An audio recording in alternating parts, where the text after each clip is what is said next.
नमस्कार दोस्तों, आज हम लोग डीटीपी कोर्सेज के बारे में बात करने वाले हैं कि डीटीपी कोर्स क्या है, डीटीपी कोर्सेज में क्या क्या सिखाया जाता है। साथ में ये भी जानेंगे कि डीटीपी कोर्स लगभग कितने दिनों का होता है और इस कोर्स को पूरा करने के लिए हमें कितने रुपए खर्च करने पड़ जाते हैं। तो चलिए मैं अपनी थ्योरी की ओर जाता हूँ और मैं यहाँ से थ्योरी ओपन कर लेता हूँ ताकि आपको समझने में आसान हो।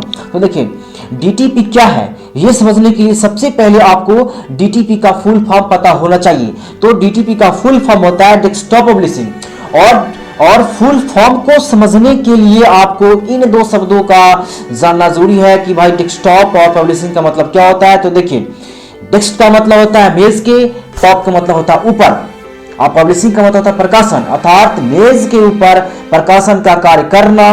और इस काम को करने के लिए कंप्यूटर पर जो सॉफ्टवेयर यूज किए जाते हैं उन्हें हम डीटीपी सॉफ्टवेयर कहते हैं और ये सब डीटीपी कोर्सेज में सिखाए जाते हैं। और देखिए डीटीपी के लिए बहुत से सॉफ्टवेयर यूज किए जाते हैं, लेकिन हर इंस्टीट्यूट में अलग अलग सॉफ्टवेयर सिखाए जाते हैं। तो सबका अलग अलग सॉफ्टवेयर होता है। मान लीजिए कोई ये इंस्टीट्यूट है तो वो अपना अलग सॉफ्टवेयर सिखाएगा और वो इंस्टीट्यूट है तो आपको वो अलग सॉफ्टवेयर इस्तेमाल करके सिखाएगा। तो जब हम किसी कंप्यूटर इंस्टीट्यूट में डीटीपी कोर्स ज्वाइन करने के लिए जाते हैं तो वहां आपको सबसे पहले ये बताया जाता है कि डीटीपी कोर्स में आपको क्या क्या सिखाया जाएगा, कौन कौन से सॉफ्टवेयर बताया जाएगा और उसकी फीस कितनी होगी और कोर्स लगभग कितने दिनों का होगा। तो देखिए डीटीपी कोर्स में कौन कौन से सॉफ्टवेयर आते हैं। तो पहला जो है वो है आपको एडोबी पेजमेकर, उसके बाद जो है वो एडोबी फोटोशॉप है, उसके बाद जो है एडोबी फ्लैश है, उसके बाद है कोरेल ड्रा, उसके बाद है माइक्रोसॉफ्ट ऑफिस पब्लिशर, उसके बाद लास्ट में है माइक्रोसॉफ्ट पावर पॉइंट। ठीक है, उसके बाद पढ़ते हैं कि डीटीपी के कार्य को करने के लिए डीटीपी का जो काम होता है, डीटीपी में जो सिखाया जाता है, डीटीपी के कार्य को करने के लिए आपको दो चीजों की जरूरत है। पहली एक अच्छी कंप्यूटर और दूसरा एक बेहतरीन प्रिंटिंग क्वालिटी वाला प्रिंटर।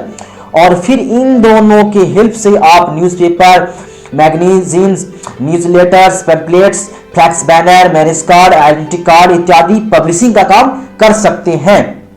अगला प्रश्न ये है कि अगर आप डीटीपी सीखें तो हमें क्या फायदा होगा। अगर हम लोग डीटीपी कोर्स सीखेंगे तो हमें क्या फायदा होगा। अच्छा, इस कोर्स को करने के लिए हमें कितने रुपयों की खर्च करनी होगी। तो देखिए अगर डीटीपी सीख लिया जाए तो आप कहीं भी प्राइवेट कंपनी में जाकर लगभग 20,000 से लगभग 30,000 रुपए कमा सकते हैं, या खुद का शॉप खोलकर भी अच्छे पैसे कमा सकते हैं, क्योंकि यह जनरल कोर्स नहीं है। डीटीपी एक डेस्कटॉप पब्लिशिंग होता है। डेस्कटॉप पब्लिशिंग का मतलब होता है कि आपको जो भी बैनर छापना हो, पंपलेट छापना हो, आइडेंटिटी कार्ड बनाना हो, फ्लैक्स जो भी बनाना हो, आप डीटीपी सीख लेंगे तो आपको हर काम चुटकियों में हो सकता है। तो नेक्स्ट सवाल ये है कि यह कोर्स कितने दिनों का होता है। तो देखिए लगभग हर इंस्टीट्यूट 4 से 5 महीने में पूरा कर देती है। इतना जल्दी क्यों करता है भाई। तो देखिए इतना जल्दी इसलिए करता है कि डीटीपी जो कोर्स होता है वो बहुत हार्ड लेवल का होता है और हार्ड लेवल कोर्स वही करता है जो पहले से कंप्यूटर में कुछ नॉलेज रखता हो। और आप जानते हैं कि जो व्यक्ति पहले से कंप्यूटर में कुछ नॉलेज रखता हो उसको अगर आप फास्ट भी पढ़ा दीजिएगा तो वो चलेगा, वो बंदा समझ जाएगा, क्योंकि वो पहले से कंप्यूटर में कुछ ना कुछ नॉलेज रखा है। तो ये लगभग 4 से 5 महीने में खत्म हो जाता है। और इसका प्राइस की बात करें तो लगभग इसका प्राइस 4 से 5 हज़ार रुपये लगता है। और